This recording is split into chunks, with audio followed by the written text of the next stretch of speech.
This episode of Keep Classical Weird makes many references to a surgical procedure that is performed on the male anatomy, just in case you have young ears nearby who wonder what some of these words mean.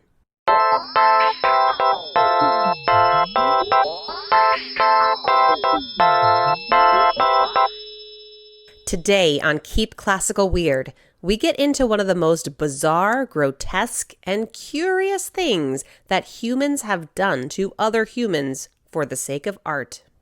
Have you heard of the term castrati? I have not. What if I told you it's something to do with opera singers?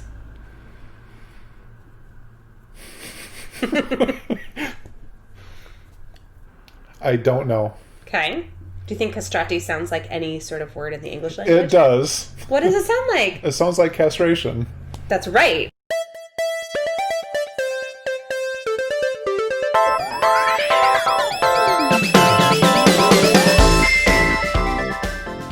Welcome, friends, to episode 5 of Keep Classical Weird. I am your host, Casey Bozell, and today we're exploring the world of the castrati. Now, if the mention of this word has made you as wiggly and uncomfortable as it made my friend Joe in the last clip, congratulations, you have joined the rest of us. The idea of surgical sterilization in order to enhance vocal prowess seems like an awkward one to navigate. Our friend, Dr. Sophia Tegart, confirmed that suspicion for me. This is my least favorite topic to talk about with my students. Really? Because, well, it's just so awkward. Those poor students are sitting there listening to me. And then all of a sudden I start talking about castration, and so it's just bam. Okay, so anyway, castrati. Essentially, these were boys who were castrated before they hit puberty, generally around the age of 10, but as late as age 12. And they would go into the church choirs and sing as choir boys for the most part, study music, study singing, and a few lucky castrati would be able to make a name for themselves on the stage in opera and travel around Europe. And they were a very popular vocal type and a singing type that lasted for way longer than I thought they would. Castration has been used as a form of control and subjugation since early recorded history, but the castrati first appeared in a musical capacity in Italy in the mid-1500s, shortly before the first opera took place. And the practice lasted for centuries. It was not officially outlawed everywhere until 1870. Castrating a boy before he hits puberty will generally stop his voice from dropping, meaning that they could take on roles written in the upper registers of opera. But it wasn't just the ability to hit the high notes. There were several physiological side effects on these men that combined together to help them become operatic superstars. The vocal quality was just incredibly unique. The physical result of being castrated when they were 10 allowed larger rib cages. They grew very tall and they were quite lean, and what happened was their voice was incredibly agile. And so at a time when opera was becoming really popular, and especially when it went public, when opera went public, they had to rely on, their stars to bring in the numbers, right? So in order to get a big audience, you had to bring in the big names. And for a while there, outside of Rome, like in Venice and other cities, it was always the sopranos. They were paid 6 times as much as the composers who were writing the operas themselves, right? So it was all about the stars that they had on the stage.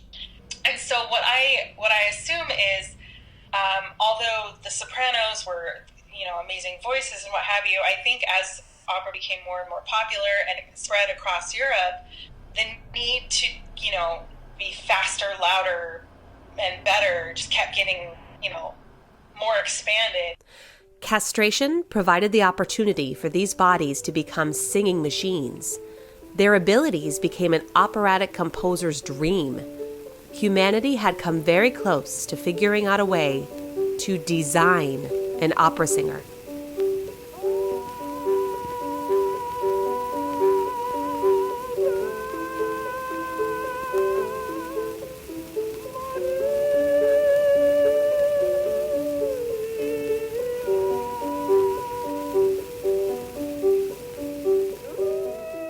One of the last surviving castrati, Alessandro Moreschi, made a series of recordings and was the only castrato to do so. He was older and had less facility of his voice by this time, and the recording quality, being in the early 20th century, left something to be desired. But this recording of him singing Ave Maria still gives us a glimpse into the unique sound these men were able to produce.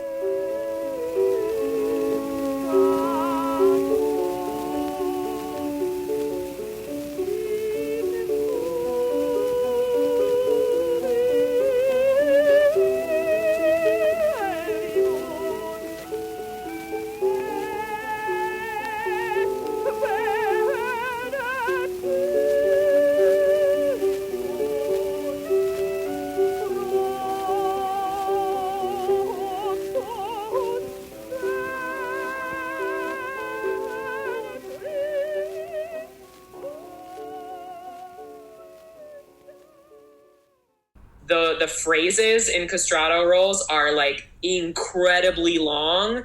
So like when little old me goes to sing some long, very famous castrato aria, I'm like, why is this phrase so long? And like there's nowhere to breathe. This is mezzo-soprano Aleks Romano. The practice of unnecessary castration has ended, but the opera rolls that were written for the castrati are, of course, still sung today.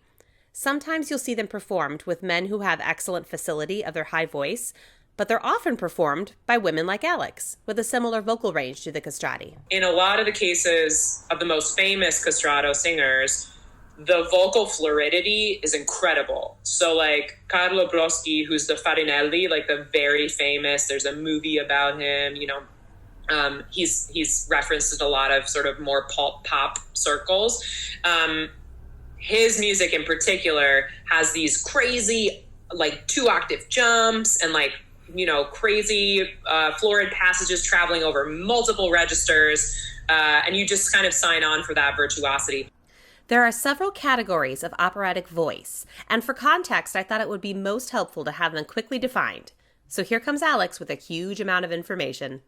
For the most part, opera singers, quote unquote opera singers, singers and classical musicians function with five major voice parts. So we have soprano, which is functionally the highest voice part, mezzo soprano, which is like a mid-level female voice. Then we have countertenor, which is a male voice that sings in a mezzo soprano register, so a super high register.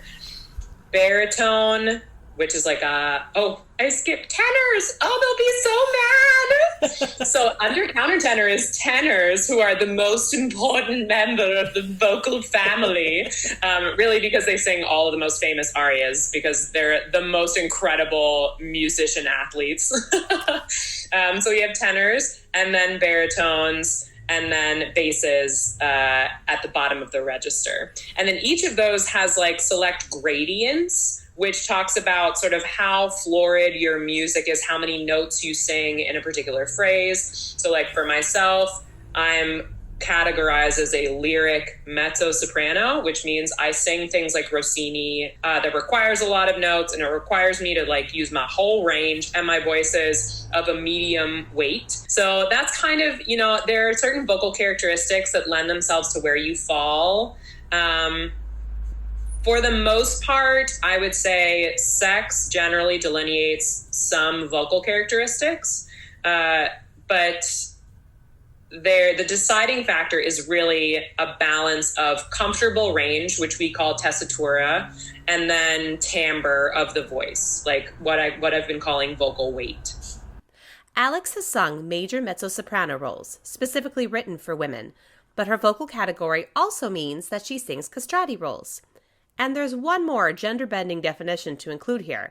There are characters in opera that are known as pants roles. A pants roll is typically written for a female voice and was intended on stage to be a woman playing a man. Whereas in our modern age, women have started to play castrato roles because of the, like, as I said, the tessitura, that comfortable range, isn't typical of most tenors and baritones. There are a couple of theories as to why there was this adoption of women playing a man on stage, kind of like, the Shakespeare tradition of men playing every character regardless of gender. But the theories are that young boys, most of these roles are young boys. So a character like Cherubino in The Marriage of Figaro is the page. And so he's like 14 and maybe his voice hasn't changed yet. And so he can be played by a woman because it's going to be a higher voice anyway. But then there's another sort of like more, I guess, second wave feminism theory that is really about the power dynamics on stage. And the idea that Cherubino and, say, Octavian in Strauss's Der Rosenkavalier, these are two young men who most of their interactions on stage are with women. And to that end, like, a lot of the plot twists and their sort of actions are dependent on a woman influencing them.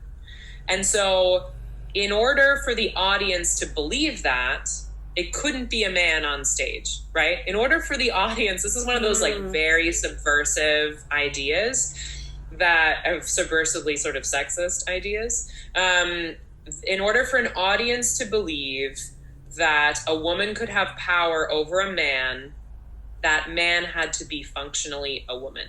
What is the experience like when you are preparing for an operatic role for a character whose gender does not match your own? Yeah. I mean, for me, I'm a big nerd, and so I love source material, and I love digging into the psychology of a character. That's my favorite thing.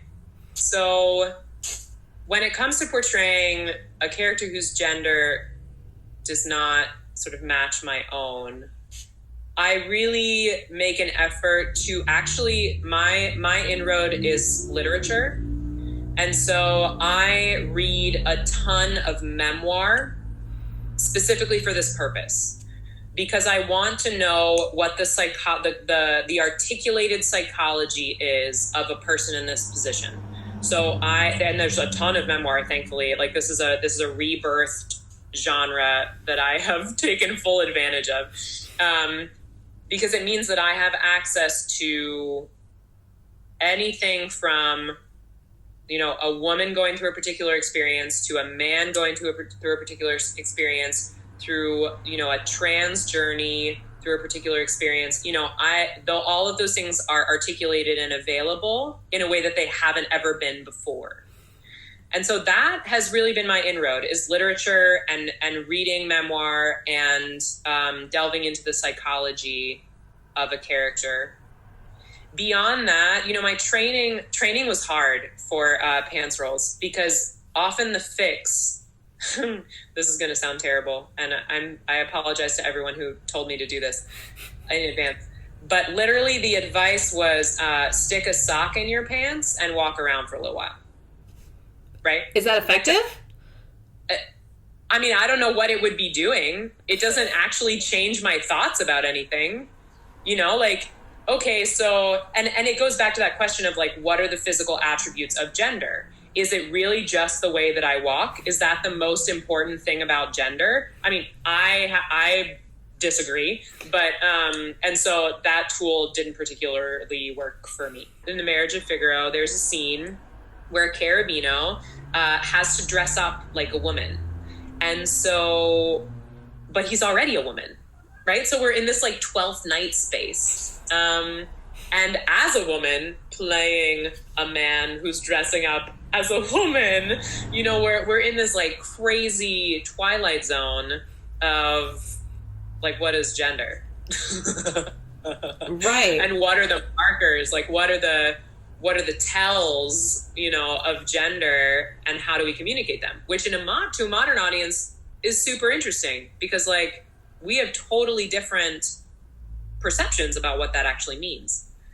Singers like Aleks are constantly navigating the boundaries of gender, artistic integrity, and refining their craft. The practice of castrati has made her job description much more complicated than one would expect. I had a wonderful conversation with Aleks where we delved even deeper into the subject. I'll let you know next week where you can access this extended interview. One of the big questions we haven't yet tackled is, why? We know the outcome for this procedure was sometimes a lucrative career, but what is the initial motivation behind signing up for this? This was often a way for maybe sons in a family, like if a family had multiple sons, right? Usually the first son would get all the money and then the rest had to make a career for themselves of some sort. And so the younger son would often, look for different means, but really at a time when opera was becoming really popular in the 17th century, and castrati were becoming more well-known towards the 18th century, this was a good way to not totally ensure that their sons would have a career, but it certainly opened up a lot of opportunities because castrati, if they were famous and well-known, would be able to move through the upper echelon of society really easily, and they were, when they maybe got to a point where they couldn't sing anymore, a lot of them transitioned into roles as ambassadors from certain courts. So, I mean, it was not just a musical decision, it was a career, future, and societal decision. In Rome, women were banned from the stage. They couldn't perform music in public, right? So if you had an opera that was a love story, you're going to have a castrati singing the female role. And so I think that is another reason why that took off. Women were not only banned, but so banned that the choice, the preferable choice, was genital mutilation, right? I mean, yeah. That's what people chose over writing roles for women. I like to think of it more as those men were so willing to sacrifice their manhood to save women the embarrassment of being on stage and being ogled by male views. So it's the ultimate form of chivalry is what you're talking about. It really, I really think that's what it was. Wow. Except for it was definitely oppression of women. And that's our show. Many thanks to our guest, Dr. Sophia Tegart at Washington State University, and mezzo-soprano Aleks Romano. You can find Aleks on Facebook at Aleks Romano, mezzo-soprano. Aleks is spelled Aleks, and on Instagram at aromezzo. Those will also be up on our show page at keepclassicalweird.com. Our theme music you're hearing is by the always fabulous Thomas Barber. Check him out at thomasbarber.com. Web development support is provided by Tina at citybeautifuldesign.com. Keep Classical Weird is created and edited by me, Casey Bozell. Find us on Facebook and Instagram. This episode wraps up our first set of shows, and next week you'll have a trailer episode available for the next set, so keep tuning in. Thanks so much for listening, everyone.